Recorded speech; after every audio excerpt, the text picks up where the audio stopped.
Grab your beverages and turn up your interweb. Solving the world's problems 12 ounces at a time. It's Dudes and Beer.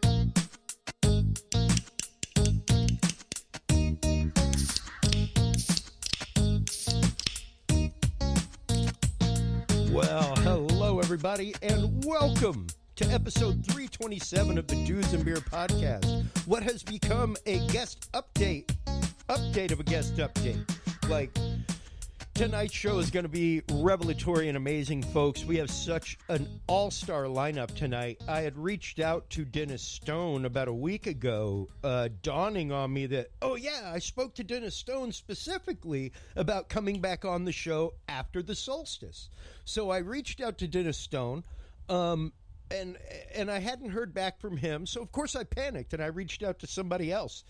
And he contacted me back the same day Dennis did, and it was like, oh, well, okay, if you can come on for an hour, then you can come on for an hour, cool.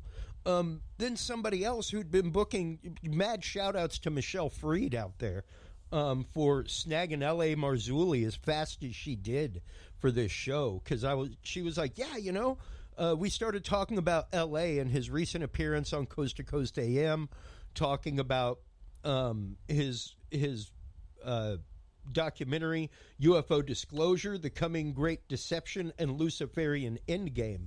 And as we were talking about that, I was like, you know what? Man, I should have tried to reach out to L.A. because he would be a great person to abut against Dennis Stone, who is the owner of America's Stonehenge. It was like, that'd be really cool because, of course, L.A. has the whole Nephilim series of books. That is his thought form on what has happened over there. So I was like, that would be a really cool adjunct. And she just went and she got him. So we've got Dennis Stone, followed by L.A. Marzulli, followed by Mitchell Gerber, UN Whistleblower, talking about Chinese state-sanctioned organ harvesting of Falun Gong practitioners. We had him on during episode 300, and I promised him that we would have him, much like we do our good friend Billy Joe Kane with the Radical Empathy Education Foundation, doing work against human trafficking. I was like, that is a cause I can get behind, and I need to have you on the show time again and again and again and again and again to drive this point home. And the Uyghurs have been in the news lately. Falun Gong's been in the news lately. So it was one of those, like, I really need to have Mitchell on while that is a topic that's on people's minds, just to bring that point forward more. So we're going to be getting in to that and so much more tonight. Please do not forget to stop on by dudesandbeer.com. That is, of course, where you can go and get the free Dudes and Beer app. That's where you can tune into the show every week. Please do not forget that while you're enjoying the Dudes and Beer website, stop on by and visit our sister site, Curious Realm. We will soon be transmutating, folks, into the Curious Realm. We can no longer grow as the Dudes and Beer podcast. We can't even make an ad on Facebook as the Dudes and Beer podcast. It gets blocked for promoting beer. And I guess, you know, the label beer. So this is going to open up a whole new realm of guests to us. It's going to open up a whole new realm of possibilities all around the place for us and all around the universe. So we're very excited about our transmutation into Curious Realm coming to you this December. Of course, while you're online checking those out, please do make sure to stop on by the Dudes and Beer Facebook group, which will soon become the Dudes and Beer, well, not Dudes and Beer, but the Curious Realm. So that's where you can find all the news that we post, all kinds of stuff, joining the conversation that we have going on. It's a public group. There are a few rules that you have to agree to, but it's basically be a human being. Don't call people names. Don't poke fun at what people believe. So, yeah, stop on by, check that out. And, of course, while you're online, stop on by our sponsors, True Hemp Science. True Hemp Science is the maker of some of the best darn CBD products out there, folks. I use them daily. I am told by my doctor to supplement my diet with CBD for my anxiety. I have traveled to dispensaries all over the country in legal states, and I am here to tell you they are some of the best on the market. It is made right here in Austin, Texas. Christopher Lynch is right up the road. He's a great guy. You can stop in and see him. Anything that you order online at truehempscience.com, use the code DUDES7, and you will get 7% off your entire cart, as well as, get this, folks, in addition to that 7% off your entire cart of $50 or more, you can also get 2 free edibles. So, yeah, this right here is the size of their cookies. There are 2 cookies in this bag, so you would get one of these or 1 bag of 2 brownies for free with that code DUDES7. Once again, the website for that is truehempscience.com. And while we are being shameless and self-promoting and everything else, before we bring in our guest, Dennis Stone, this evening, let's hear from our sponsor, Podcast Cadet. Have you considered starting a podcast? Looking for a way to make your business a voice of authority in an industry? Then Podcast Cadet is the solution for you. Whether starting a podcast for yourself, your brand, business, school, church, or just plain fun, Podcast Cadet is here to help you navigate the waters of the podcast industry. Specializing in one-on-one consultation and training with industry professionals in fields ranging from podcast technology and editing to distribution, monetization, and even social media strategies. Podcast Cadet tailors their services to the specific needs of you and your podcast. Do you already have a podcast and trying to find ways to engage and grow your audience? Sign up for your Podcast Cadet audit today and let us help you explore new and exciting ways to leverage your content and elevate your podcast brand to whole new levels. From consultational workshops to affordable podcast production and maintenance packages, Podcast Cadet is your one-stop shop for everything podcast related on the internet. Visit podcastcadet.com today to sign up for your consultation or training and use code DUDES20 to save 20% off your entire purchase. That website again is podcastcadet.com. Podcastcadet.com. Full disclosure, I am one of the creators and owners of Podcast Cadet. We are getting ready to be out actually with our podcast boot camp. If you're one of our listeners out in the Houston, Texas area, get ready for Comic Palooza 2021, folks, because it's on, it's happening. It is coming up the 17th and 18th of July. So that weekend we will be producing our free podcast boot camp. We normally charge for that, but at events like that, we go out, we put it on for free. We teach people how to podcast. So stop on by podcastcadet.com. DUDES20 is your code to save 20% on your way out the door. Now that we are done with shameless self-promotion for the night, it's time for other people to be shameless about their self-promotion and what they do. Dennis Stone is the owner of America's Stonehenge. And just so you know, folks, that this isn't something that like he found and he was like a rich shale oil magnate or something like that. To be fair, he was a commercial airline pilot, so he lived a pretty wild life, folks.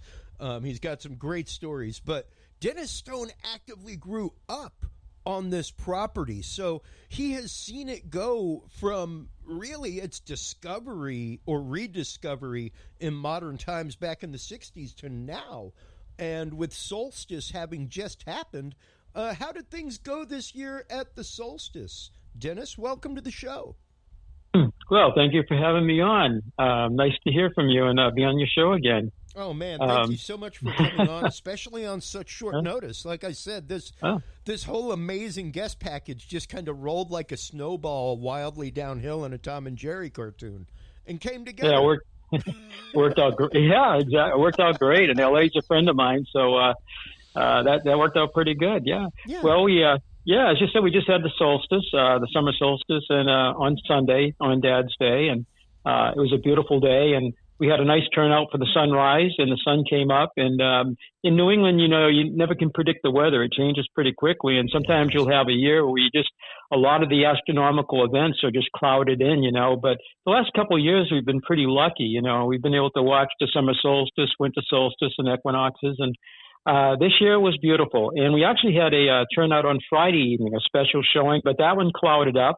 But on Wednesday, almost a week ago, I went up there and took some shots of the sun just to get ahead of time, and they came out absolutely beautiful. And we have opened up all the alignments with a forestry project over the last 2 years. We hired a licensed forester, and he basically managed the whole thing. And our goal was to open up all the alignments so you could really see them well, with the sun rising and setting, the moon rising and setting, and star alignments. And also clear out like fire avenues too, because about 11 years ago we had a big fire up there. About 15 acres of land was consumed of the 110, and we had fire departments from 30 miles away trying to fight it. They had a hard time trying to get at the fire. They were actually trying to drive their vehicles on some of our snowshoe trails, which are kind of narrow, So that was part of a plan that we've had, and the alignments look so much better now. The first one we opened up in 1965, so you can imagine the trees are slowly filling in over the years, and actually filling in to the point where you can almost see the sun's rise or set, and is in the trees. So this year is really the first time we've been able to see the alignment so clearly, and you can actually see the sun go down in a slope, and it actually, on the summer solstice sunset, there's actually two hills, and where they intersect in a little bit of like a little dip is where the sun actually sets over a stone monolith. And the horizon's about 5 miles distance. And when we first opened that one up in 1973, you can see where the hills kind of dipped, and it was just a really beautiful scenic view. And I think they chose that, specifically this hill, because the horizon around us is like we're in the middle of a bowl. And the horizon's about a half a degree uplook, and it makes for a better sunrise, sunset, moonrise, and moonset, rather than like a zero elevation, or angle rise, like over the ocean. The sun's very distorted. It's beautiful, but it's very big and distorted. Mm-hmm. You have a lot of atmospherics there. So you can actually watch the sun now. It actually rolls down the hill from left to right, and you can see it now because we've cleared the trees, and it goes right down. And then just before it sets, it hits the top of the rock. Wow. And really pretty, yeah. And the sunrise is kind of like that, too. Mad shout-outs to our mutual friend, Mark Eddy, who connected us to begin with. He actively sent me a picture from the other day of the sunrise sunset rock. Oh, that's cool. That's good, yeah. But a picture from way back, it says over here in the corner, it's at wall marker B. So you can see that actual elevation that you're talking about. You can see that whole path that's been cleared to unobscure the view. And like you said, really doing this forestry project over the last couple of years to renovate it to the way it was when the ancient people who built it lived there, so that we can understand it better, right? Oh, you're right on the money on that. Yeah, we're pretty sure the hill was more open back 4,000 years ago and 3,000 years ago. We have done a shovel test pit study. They call it an STP study. And that started people have been doing excavation up there since 1937. But in the 1990s, we were joined by the president of New Hampshire Archaeological Society, and she just retired from us last fall. She was with us from 89 all the way up to last year. And she began this project mapping the hill and looking for geological information. Her husband was a doctor of geology at Tufts University in Boston. And he was a great aid, for the geology. And she was looking at the archaeology, of course, too. And from that, she said the hilltop is probably about 75% bare bedrock, like a big bald hill with some soil, vegetation, but not as much, forest as we have today. And you can see outcroppings of bedrock all over the hilltop, even today. And so the ancient people probably had to remove some vegetation and some trees, and they would use the trees for various, log roll, to move the rocks. They need log levers and log rollers, and probably other things they needed the wood for, including fires, But the hilltop was probably more bare at that time. So they had a pretty good, view of the horizon. And we have 57 different astronomical alignments on this site, which is quite a few. 24 star alignments, and then the others are the lunar and the solar alignments, so 57 alignments total. So you can imagine all the different places we have to cut the trees to watch these, Yeah. And, and it's a lot. I just popped up on screen the LiDAR image that you sent us last time that was actively, and just so y'all know, what you're looking at on screen, all the red outlines underneath that are like the tetrahedral, or not tetrahedral, but polygon shapes, are the actual remnants of stuff, and the colored straight lines that you see are the number of observations from point zero that can be done, at least known observations over landmarks there on the property right now. That's a ton. There's a lot. Yeah, absolutely. Yeah. And, the more we look at the site, the more we study it. And like you mentioned, the LiDAR, the more things that are being revealed to us, the more complex the site is. And my dad even drew a couple of different maps back, in the last 20 or 30 years. We have the dates on them when he drew them out. There's actually, if you draw up from one point to another point to another point, and these significant points like a standing stone or a corner of a wall, for instance, and back to another standing stone, he found equilateral isosceles and Pythagorean triangles through the entire hilltop. And another gentleman independently did something similar, and he came up with a similar result too. So maybe there's a geometry to the wall patterns and the standing stones. So that has to be more work, more study on that, I think. But defining that, of course, at other sites around the world, the ancient geometry. And so we have astronomical, we have the possibly the geometrical shape to the site. And we're also finding possibly the standard unit of measure used for building the stone structures and the walls. And the standard unit of measure, we think possibly is a megalithic yard. But again, more work will have to be done. The LiDAR can see down to 1 centimeter, and we're going to use that to work on this project of determining, what measure was used to build this site. Well, yeah, because of course, without knowing the standard unit of measure that's being used to build it, a lot of aside from, of course, and I'll pop the map up again, the blatant straight line observations from point zero to known constellations, points in the sky, things that matter. Aside from that, everything else would be almost hearsay and conjecture, because it's strange. The history of the property is a little bit strange. The native people that live there, the Native Americans, just talk about it kind of being there whenever they moved there. At least that's what local register shows, correct? From like the 1600s, something like that? Yeah, in fact, we have the name of I think the two Native Americans that sold the property for something like they sold it for £3 and so many shillings, and we became part of Haverhill, Massachusetts. We're called the Haverhill Peak. And that was until 1741 when New Hampshire and Mass finally settled the border dispute, and then we become part of New Hampshire. But we have names of the owners of the property going back to 1734, or at least part of the hill. That was part of the Patty family, Seth Patty. And then in 1744, Seth bought another piece of property on the hill, which we think included the site where the main structures are and a lot of the stone walls, where the astronomical alignments are too. And so we have actually a kind of a timeline of ownership and use going back to that early time period, of course, all the way up to modern day. But Native Americans, some of the legends were they were kind of, they thought the place was kind of a taboo place. However, they did use a glacial cliff shelter that's on the west side of the hill. It's a beautiful shelter. It's a natural, rock shelter, and it overlooks the Spigot River, which is a tributary of the Merrimack River, one of the bigger rivers in New England. And we found pottery in 1959. My dad did, along with some other archaeologists, and that was middle Lisbon period pottery from about 1,800 years old to about 2,500 years old. And so Native Americans were on that side of the hill.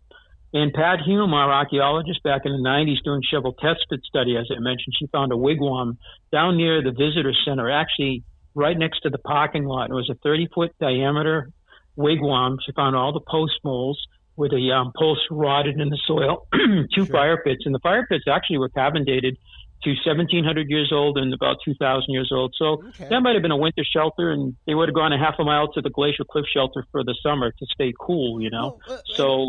And that's something very interesting to bring up that we talked about actually at length last time you were on, is the fact that most of the East Coast Indians were more nomadic. They didn't necessarily like build rock shelters. You know, they migrated with what they were hunting and what they were fishing and with what grew and didn't grow with the drastic change in seasons, like you were saying. No, that's correct. Yeah, from what we understand, the Native Americans in the Northeast, and they go back about 10,000 years in New Hampshire to the Paleo period, but they were not known to build stone structures and stone walls and standing stones. However, we're kind of looking at that again, you know, just to double check. And I mean, how do you really prove who built the site and who built all? Because there's about 800 of these sites from Quebec all the way down to Pennsylvania, you know. And ours is like a Reader's Digest version. It's on 110 acres, but it has all the features you can see from, you know, Ontario, Canada, all the way down to Pennsylvania. All those features kind of in one hilltop, you know, standing stones, cairns, chambers, the sacrificial table, everything we have. But there is a town in North Stonington, Connecticut that has something like 8,000 features over 35,000 acres. And it has everything we have at our site, you know, but spread out all over the town in a book called Ceremonial Stonework by Markham Starr, came out in 2016. And when I ever saw that at a meeting down in Groton, Connecticut, and opened it up, because I had already found 3 what I thought were serpent walls, but I had no frame of reference, you know, to any other. I never heard of that before, you know, a stone wall looking like a serpent, you know, or a snake. And when I saw the book, opened it up, and I found he has a whole chapter devoted to some of the 400 serpent walls in that one town, 30 feet up to 3. And I'm like, that's what we got at our site. And then to find out they're in the Berkshires in Massachusetts or in the Hudson Valley in New York. And they're actually in Colorado and Alabama. A gentleman's been working on the ones down there. And they have standing stones and cairns over this 40 square mile in Alabama. And they have walls that are shaped like snakes, and they call them rattlesnake walls. And we've been in touch with Dr. Holstein from Jacksonville State University. He's aware of what we have in the Northeast now, and we're aware of what he has. And I was going to visit him last summer, but COVID-19, we canceled 2 trips to go down and see him. But they have the same thing down there, too. So it's not just a New Hampshire or New England or Northeast thing. It seems like recently I found it goes all the way out to Weed, California, out near Mount Shasta.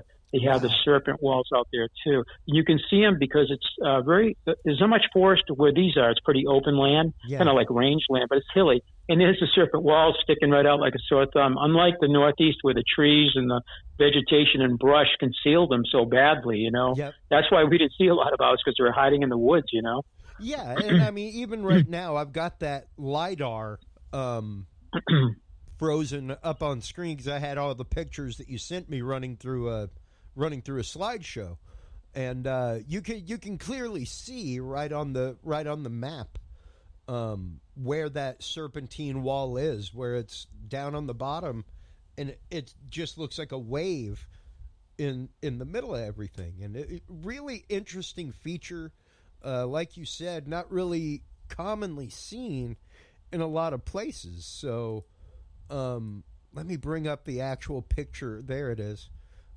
There's the picture of the serpentine wall right there, and you can see right there, folks, where it is like a huge purposeful S-curve.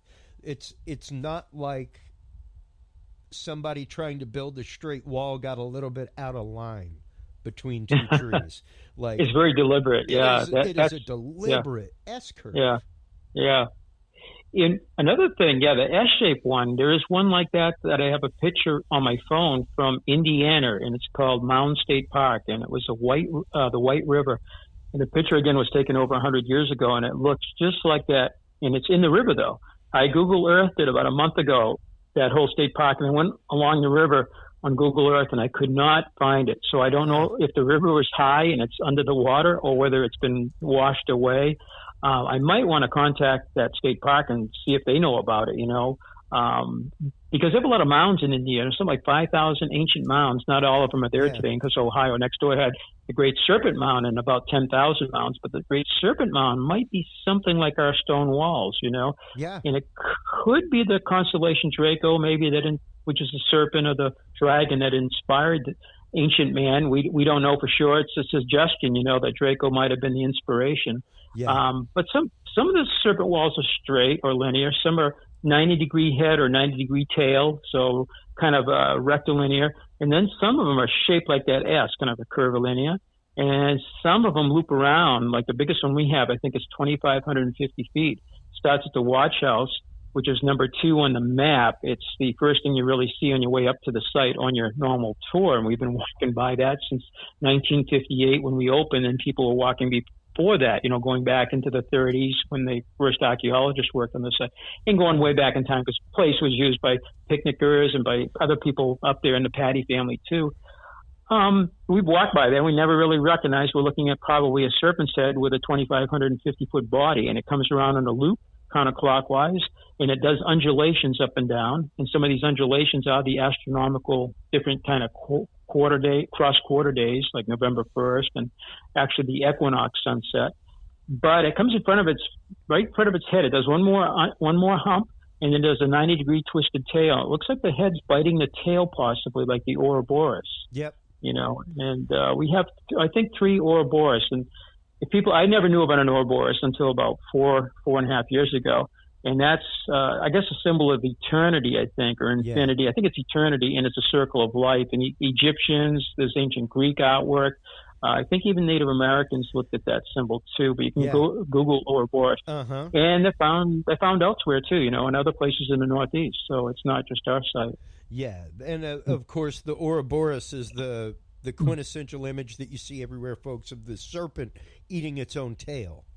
And one of the interesting ones is of course the twisted serpent eating its own tail, which is almost an infinity symbol.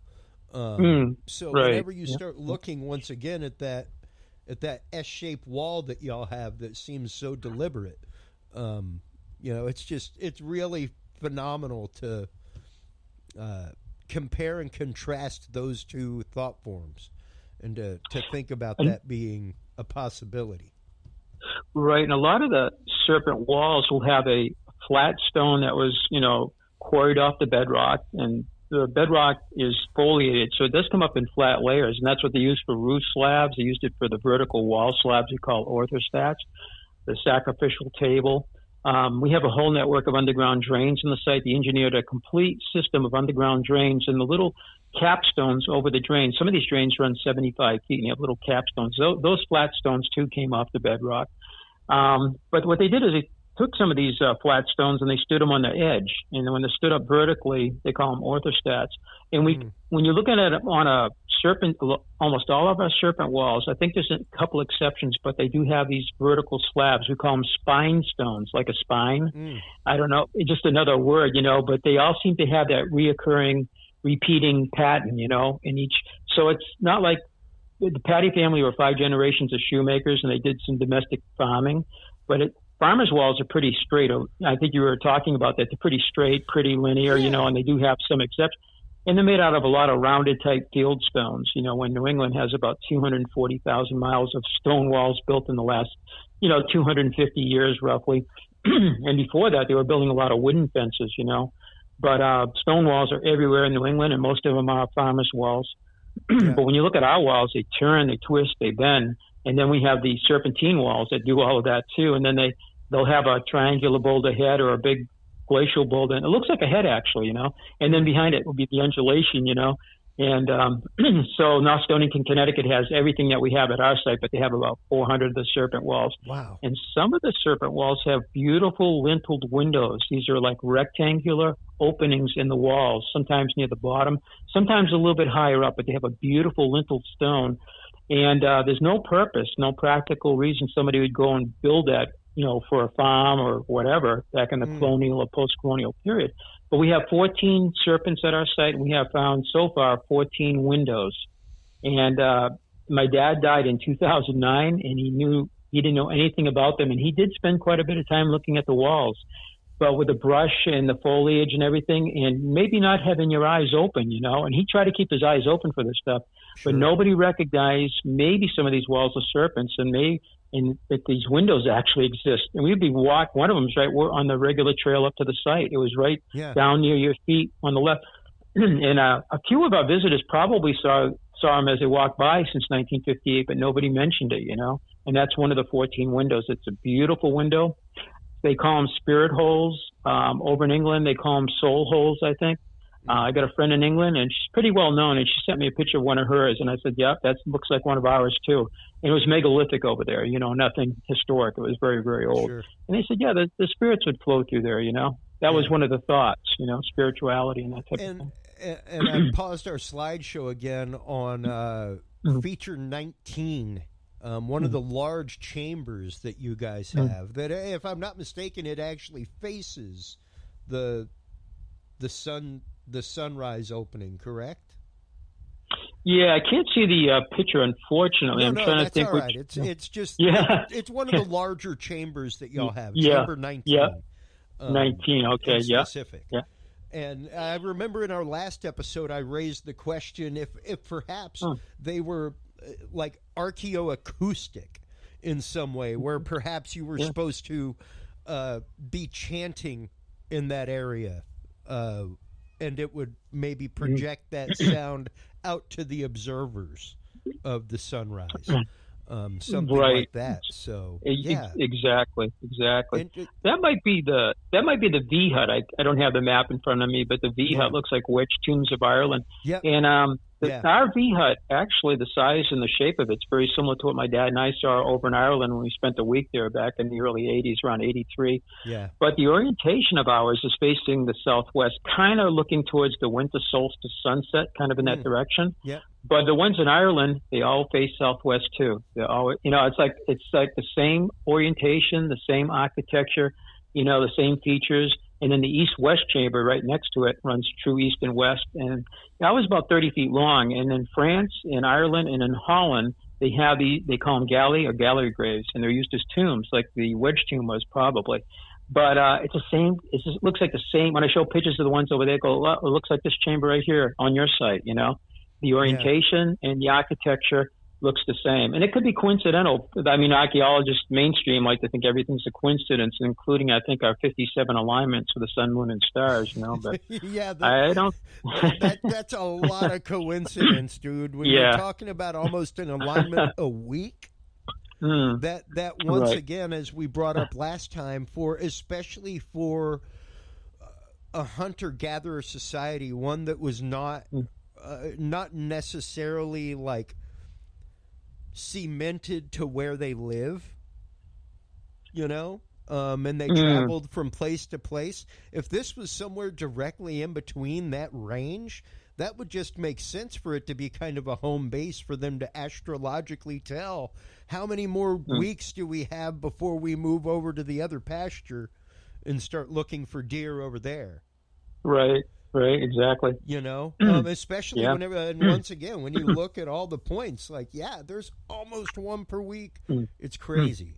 There's a lot of work there. It's either a lot of people building for a while or a few people building for a very long time, but they had to, precise reason at the same time. Yeah. I mean, just moving those big stones and, engineering the whole network of underground water drains and then building the structures on top. And then the Astronomical Center, we were talking about this in the 1970s, and I have a map drawn up about 1977. We think the Astronomical Center was moved from what we call the Equinox Boulder, about 200 feet from the main site to the west. And if we have a map of different alignments off of that, I think the quarter days, summer, winter, spring, and fall, and then the cross quarter, the days in between. But we think they moved it maybe around 2000 BC to its present location. So maybe the site evolved over time, like Stonehenge was built in 3 sections, stage 1, 2, and yeah. I think ours may have been too. That's a thought presently. Even back in the 70s, it was too. Well, and of course, any good astronomer would take into account the fact that the planet wobbles. Right. Exactly. That there is a deviation of magnetic north, that there is a deviation of the North Star, that there can be a deviation of the tilt of the planet, given certain activities, Earth-wise, everything else. So the fact that perhaps, once again, that stone, that main marker stone may have been moved, or the fact that the center or even the site itself may have been moved for better observational status, is not beyond the realm of reason.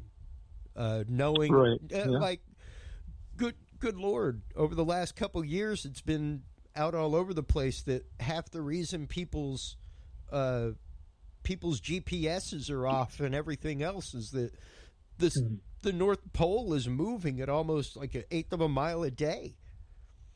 It's crazy. It's moving at a larger pace than it's ever moved before.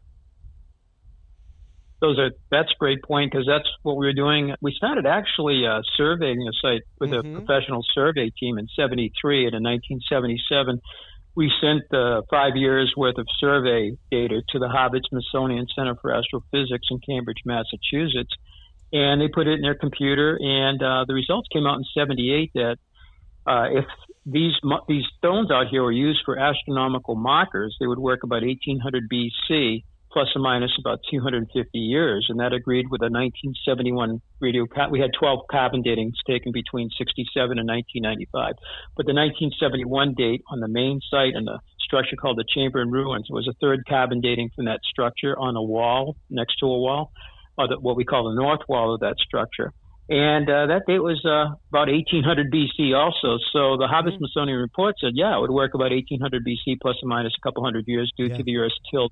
There's the cycle, it's the obliquity cycle. It's about a 41,000 year cycle, and the Earth tilt changes about 1 minute every century. So 40 centuries, 4,000 years is 40 minutes, and the sun's about 30 minutes across, half a degree across. So it's, when you look at the solstices, they're off about a sun plus a little bit more. The sun's width plus a little more. The same with the moon. The moon is a half a degree across too, the same as the sun. But they're off a little bit. But the equinox is still on. The cross quarter days are off a little bit, and the solstices are off. So it's noticeable. And a guy named Sir Norman, what was his name, from 100 years ago, Lockyer, Sir Norman Lockyer, I believe.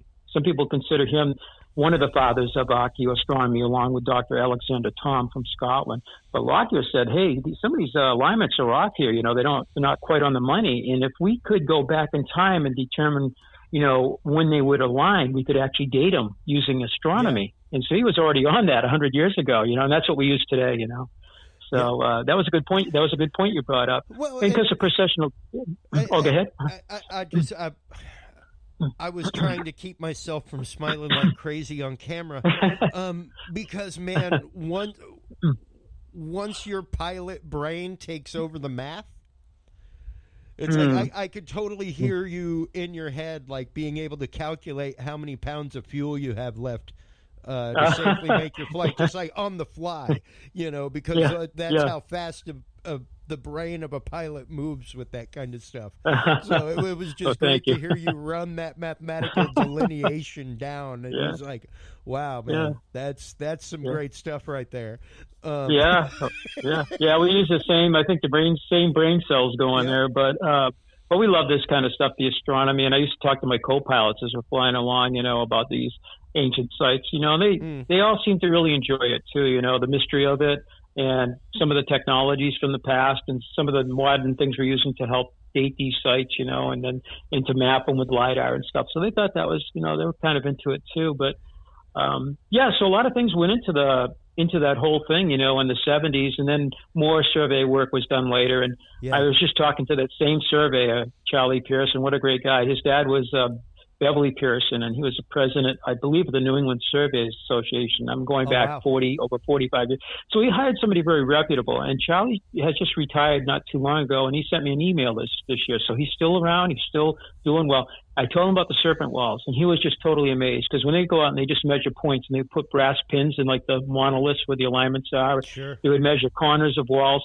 But he wasn't looking for serpent walls, neither were we. And I said, when you connect the dots, he's got to come up and take a look. So that he doesn't live too far away. So he wants to come back after all this and check them out, you know. And that's just it, you know, like that's a great point to bring up. Even the fact that he's a professional surveyor, if that is not the delineation of thought that he is approaching that with, he's just coming in and getting points of data. Yeah. He's not like, hey, am I trying to put these into a pattern or anything like that? So he's just coming in and giving blind, raw points of data like that without thinking about it in any kind of necessary linear format of like, could it be this? Could it be that? Does it match up with this? No, you articulated that very well. And I just looked at one of his reports from 1980, actually. Oh, wow. He had like one of his many reports. This is only a 4-page, but one thing he does mention is that the walls do look different to